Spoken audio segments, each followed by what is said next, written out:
It is pretty clear that there's a recruitment and retention crisis in general practice at the moment.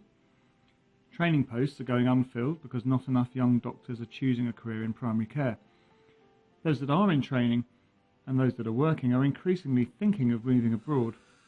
The number of GPs beginning the process of registering to work abroad doubled between 2009 and 2013. At the same time, many of our most experienced GPs are thinking of retirement. 34% of all GPs, according to a BMA survey.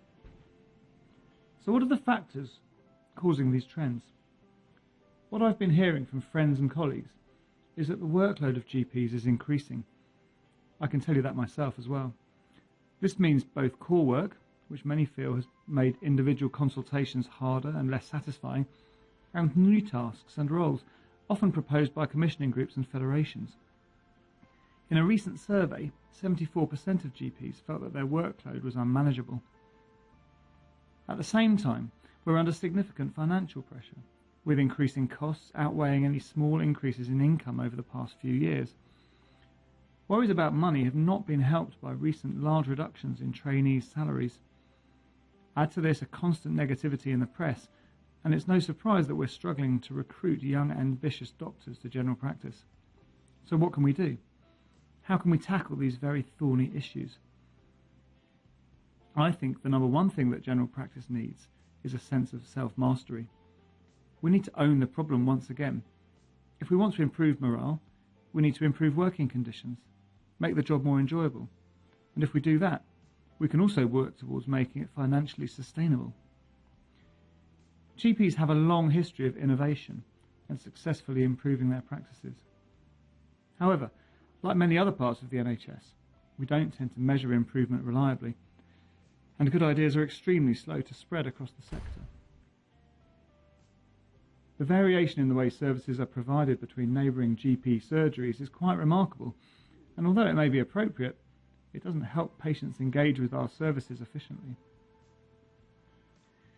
I think that at least part of the answer is improvement science, which can sound technical, challenging, or even off-putting if we allow jargon to creep in.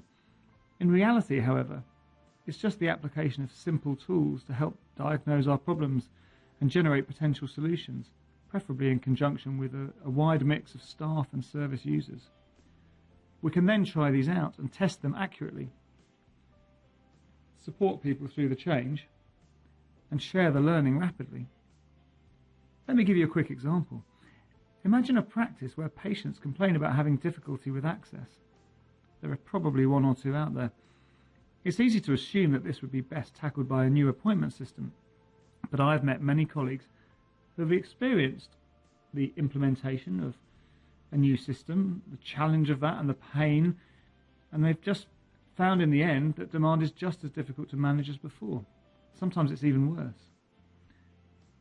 An improvement approach would suggest much more detailed analysis of the underlying problem, exploring the issues with patients and staff before coming up with a large number of options for improvement, which may or may not include changes to the appointment system. Prioritising several ideas allows a multi-pronged approach, which can begin with small, manageable steps and be extended as the data shows early success. Staff can see that issues are being addressed. These early successes engage more and more of the practice staff in the change process, energising them to try other suggested improvements.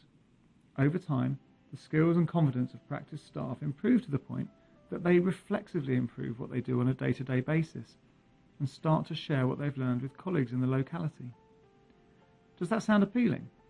Does it sound like the sort of organisation doctors would like to work in? One they might not retire from? It certainly does to me. And these tools and skills are all available at little, if any, cost. We could all learn and use them.